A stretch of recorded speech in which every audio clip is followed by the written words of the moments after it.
Адам шама келгенше нәрсе жаңа жүгіруді пайғамбарымыз қосып жатқан, неге мұсылман адам жүгіріп тұрған жақсы деген нәрсені де сабаққа алып алыңыз. Кейде мысалы көлігіңіз болса да бір 2 шақырым 3 шақырымдық жерге бару керек болса, жаяу барасаңыз кейде. Қайта жолда көп зікір айтып, сондай нәрселер айтып барасыз. Сондай нәрсені өз өміріңізге өзіңіз қоспасаңыз, ол келмейді.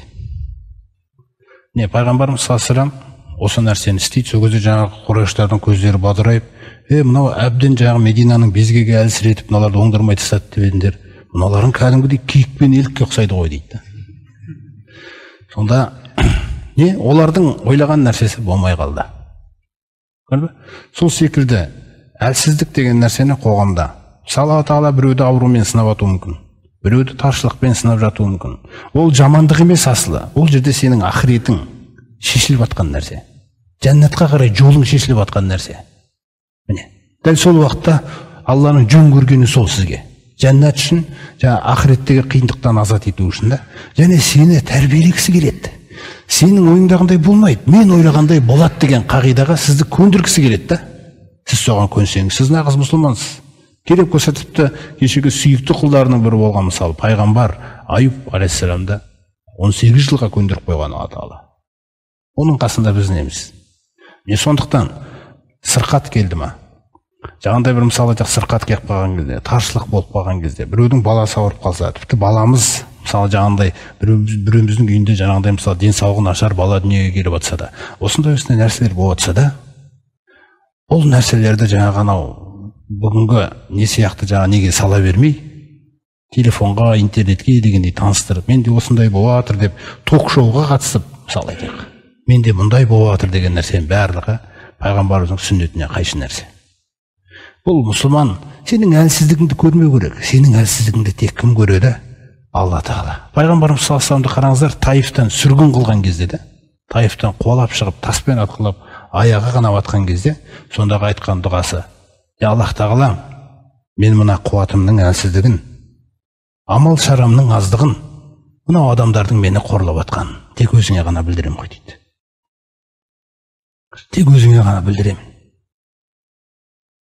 Раббым, мына дүние мен ақыреттің түзулігіне себеп болып тұрған, қараңғылықтардың пердесін ашып жарықта әкелгелі тұрған дидарының нұрына сыйынам дейді. Ашуыңа ұшырап кетуден, наразылығыңа ұрынып қалудан. Аллах Тағала, мен өмірімнің соңына дейін сені разы ету деген мақсатта өмір сүрем. Сенен басқа менде күште, қуатта жоқ дейді. Сенен келмесе менің бойымда жоқ дейді күште, қуатта. Ең бастысы, мен бұлардың менімен істеп атқан нәрсесіне уайымда қылмайым дейді. Көңіліме де алмайым дейді. Мен уайымдайтын нәрсе тек ашуыңа ұшырап кетпесем болғаны дейді. Қараңыз қандай нәрсені айтып отыр.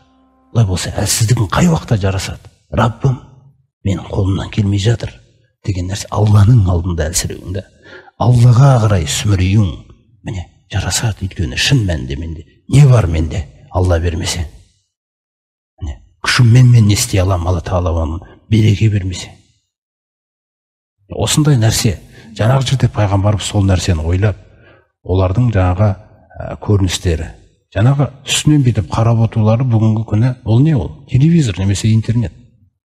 Міне, ол көреді, сізді мазақ қылғысы келеді. Көрсетпеңіз әлсіздігіңізді ешқашан. Әлсіздігің тек қана түнгі уақытта, Раббыңа жылап атқан кезде ғана көрсетілсін. Басқа уақытта бәрі жақсы, альхамдулилля. Аллаға шүкір. Алғаны бар болса бергені қанша? Көріңіз ғой. Алғаны да бергені де оныкі. Осындай әдемі, ең басты бұл өмірде Алла Тағалаға жағу. Жаңағындай сынақтардың кезінде аузыңыздан шығатын зікір дұғаңыз, мысалы, Аллаға ұнауыңызды басқаларға көрсетуге болмайды ол нәрсені. Сол нәрсені бізге пайғамбарымыз саллаллаху алейхи ва саллям үйретіп жатыр. Сондай-ақ денсаулыққа қарау деген нәрседе осы жерде бар екен. Міндетті түрде жаңа бір темір көтеріп, андай көтеріп дайындалу емес, өз салмағыңды өзің басқара алатындай күйде болуыңда, өз салмағыңды өз қолыңмен, мысалы, өз үйіңдегі нәрселерді қозғауға, істеуге де шамаң жетіп жатқан болса, мысалы айтайық, формада жүру ғой, шындап келген кезде. Пайғамбар сахабалардың күллісі формада жүр. Жыл сайын осындай формасын жоғалтпайтын жорықтарда осындай нәрселерде жүрді, мысалы қарап тұрсаңыз, қазіргі тілмен айтқанда. Сондықтан пайғамбарымыз саллаллаху алейхи вассалам мынандай бір хадисте айтады бізге: «Ал-муъминул қауийю», қуатты мұъмин «Хойрун ахаббу илаллахи минал муъминид даиф». Әлсіз мұъминге қарағанда, қуатты мұъмин әлсіз мұъминге қарағанда Аллаға хайырлы дейді. Бірінші дәрежесін қараңыз. Аллаға хайырлы. Неге? Өйткені ол қоғамда дұрыс танытады мұсылманның бейнесінде. Ва ахаббу, және екінші дәрежесін қарас, Аллаға сүйіктірек дейді. Неге? Өйткені сенің мінезің арқылы, сенің ұстамдылығың, жаңағындай тыныштық сақтай алуың арқылы, әлсіремеу, мысалы, тағдырға наразы болып бермеу, ризашылық Аллаға деген, сол арқылы ол қоғамда дұрыс танытады. Әлсіз мұъмин арқылы басқаша танылып қалуы мүмкін.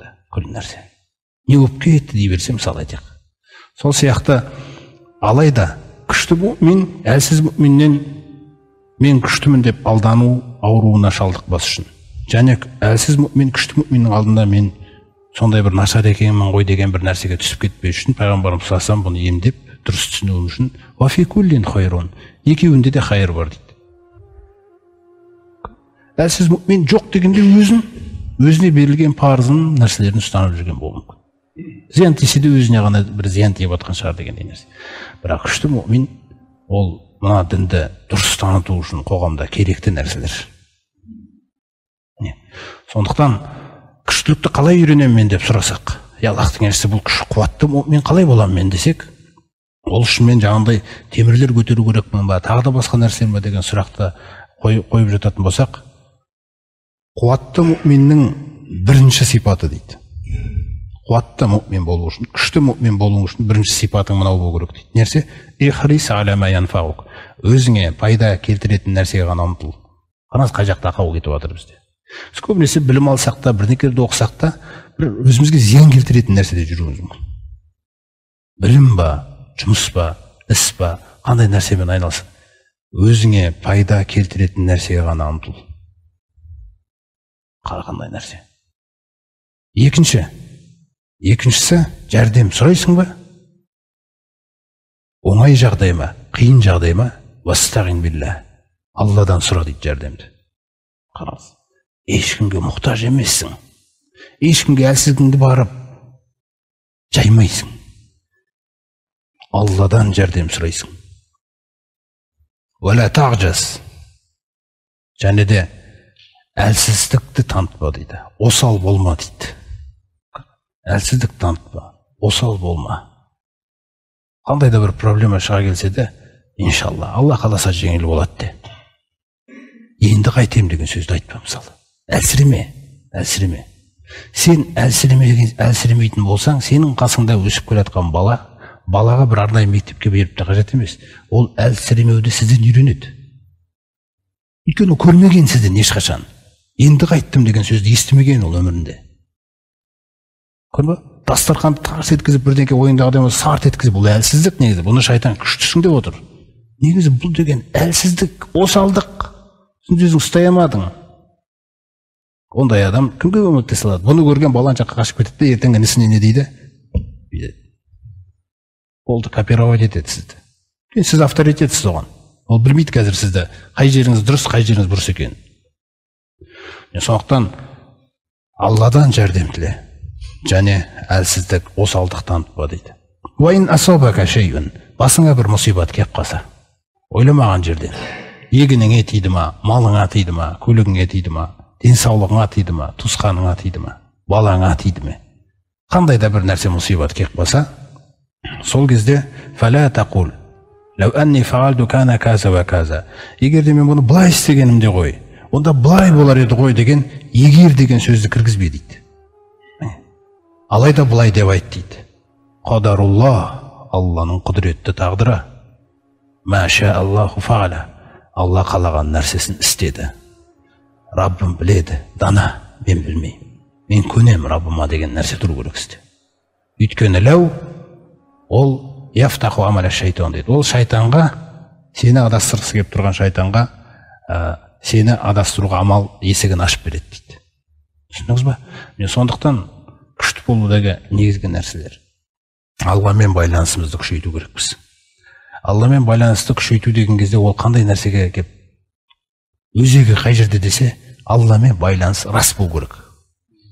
Рас болу керек байланыс.